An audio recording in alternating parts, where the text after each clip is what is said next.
shutdown. All right, Arlette Saenz, thank you for the latest from Capitol Hill. Boris? Let's discuss the details of the shutdown with Republican Congressman Randy Fine of Florida. He sits on the House Education and Workforce Committee. Congressman, thank you so much for sharing this afternoon with us. I want to start with the looming threat from OMB regarding massive layoffs at federal agencies. We understand they're coming in the next 2 to 3 days. Have you heard any further specifics about when exactly they might be coming and from where?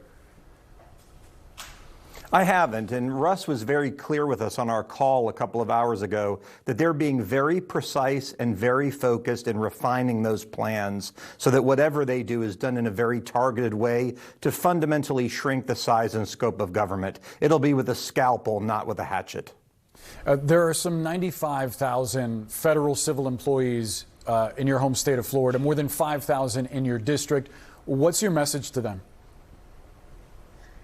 Well, my message to them is I cannot believe that Democrats are willing to have them not be paid so that they can give free health care to illegal immigrants, because that's what's happening. I'm also amazed that Democrats say they care about health care, but now they've cut off WIC for women and children who are in need in my district. And I'm also angry that my constituents in Holly Hill, who I just met with a little while ago, said they can't sell their houses because now the people buying can't buy flood insurance. These are terrible things that are going on, and I can't believe Democrats are doing this to us. I do want to ask you specifically about that claim that we've heard from many Republicans that Democrats want to provide free health care to undocumented immigrants. It's much more nuanced than that, isn't it? Because a lot of folks that are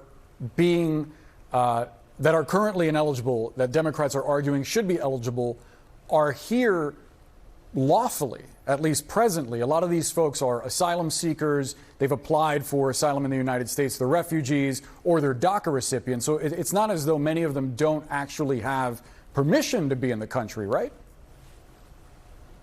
It's not nuanced at all. In preparation for this interview, I went on my X feed at Rep. Fine, and I put examples from New York, North Carolina, and Rhode Island, where unquestionable illegal immigrants, not DACA people, not refugees, illegal immigrants are told that they can get Medicaid. It is happening. It is not right. And the Democrat proposal to stop the shutdown requires us to let these illegals get Medicaid, and we're not going to be held hostage for that. We should be focused on Americans, not on illegal immigrants. I believe their proposal speaks to those who are lawfully present in the country. Again, people seeking asylum, DACA recipients, refugees.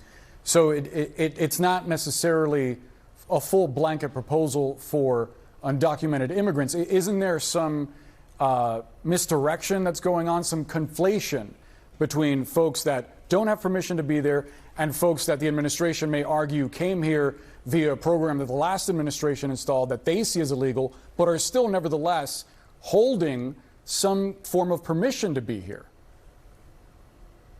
No, our bill that we passed, the Working Families Tax Cut, said the kinds of programs that I've featured on my X feed from New York, Rhode Island, North Carolina cannot continue, where unquestionable illegal immigrants are told they can get Medicaid. This is not true. And the Democrats' proposal says, no, let's back that up so that they can get it. It is clear. And Democrats have even admitted it. Maxine Waters admitted it yesterday. She wants people to be able to get Medicaid if they're illegal. We're not okay with that. And the bottom line is Democrats should not be holding Americans hostage in order to get free health care for illegal immigrants. Reopen the government. If you want to argue about it over the next 7 weeks, do it. But stop holding everybody hostage over these demands. Well, I do want to get to that point of what happens next, but I do want to point out there is still some nuance and disagreement. I don't think that overall they want undocumented people to get benefits. I think that that's a bit hyperbolic. Nevertheless, I've spoken to Democrats who say that they are skeptical